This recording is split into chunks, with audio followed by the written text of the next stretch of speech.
Budget देखने में तो बड़ा लग रहा है, लेकिन इस बजट को देखने के बाद पूरे प्रदेश की जनता को पुनः निराशा हाथ लगी है। यह बजट केवल कागज का पुलिंदा था जिसको पढ़ करके सदन के अंदर सुनाया गया। बाकी इस बजट में ऐसा कोई इंतजाम नहीं किया गया जिससे गांव के गरीब को, खासतौर से पीडीएस वर्ग को ये महसूस हो कि हमारे भी बारे में भारतीय जनता पार्टी की सरकार सोचती है। क्योंकि पीडीए के लिए कोई इंतजाम ही नहीं किया गया है, इसलिए यह बजट पूरी तरह से प्रदेश की जनता के साथ धोखा है। यूपी सरकार ने आज अपना एक बड़ा बजट पेश किया है। हमारे साथ सपा विधायक संदीप पटेल जी हैं, बात करते हैं। सर, आज जो यूपी सरकार है उन्होंने अपना एक बड़ा बजट पेश किया जिसको एक ऐतिहासिक रूप से मान्य है और बड़ी बड़ी बात कही जा रही, बताया जा रहा, बहुत कुछ इस बजट में है। यूपी की आम जनता के लिए भी है, तमाम विभागों के लिए। क्या कुछ कहेंगे इस बजट को लेकर? बजट देखने में तो बड़ा लग रहा है। 4 बजट से तो उत्तर प्रदेश की जनता को कुछ हासिल नहीं हुआ। प्रदेश की जनता को उम्मीद थी कि हो सकता है ये अंतिम बजट है, इसमें कुछ प्रदेश के लोगों को भी हासिल हो सके, लेकिन इस बजट को देखने के बाद पूरे प्रदेश की जनता को पुनः निराशा हाथ लगी है।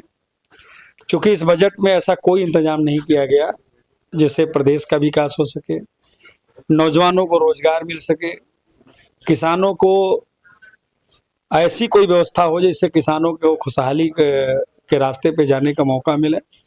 यह बजट केवल कागज का पुलिंदा था जिसको पढ़ करके सदन के अंदर सुनाया गया। बाकी इस बजट में ऐसा कोई इंतजाम नहीं किया गया जिससे गांव के गरीब को, खासतौर से पीडीएस वर्ग को ये महसूस हो कि हमारे भी बारे में भारतीय जनता पार्टी की सरकार सोचती है।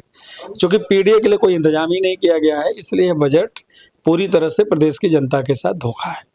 मुख्यमंत्री कह रहे हैं कि ये जो बजट है इसमें किसानों के लिए भी तमाम ऐसी चीज़ें हैं जिससे किसान अब ग्रोथ कर सकेंगे, तमाम तरह की बात कर रहे हैं। वहीं जो शिक्षिकाएं हैं उनको स्कूटी बांटने की बात की जा रही है।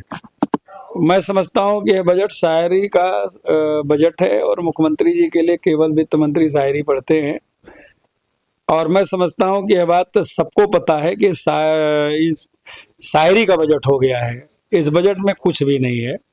अगर आप कहते हैं नौजवानों के लिए बजट, तो आप याद करिए 2012 से 2017 में कि जब बजट पास होता था तो नौजवानों में खुशहाली आती थी, क्योंकि लैपटॉप बढ़ता था, कन्या विद्याधन बढ़ता था, बेरोजगारी भत्ता बढ़ता था, महिलाओं के लिए अच्छे अच्छे एम्बुलेंस चलाए जा रही थी, दवाओं का इंतजाम था। आप सोचिए कि आज उत्तर प्रदेश के मुख्यमंत्री कोष से जो इलाज का पैसा मिलता था, जिससे गांव के गरीब को थोड़ी बहुत मदद हो जाती थी, लेकिन आज लंबे समय से इन्होंने उसकी भी कटौती कर दिया और आज गांव के गरीब को मुख्यमंत्री के यहाँ से भी इलाज का पैसा नहीं मिल पा रहा है।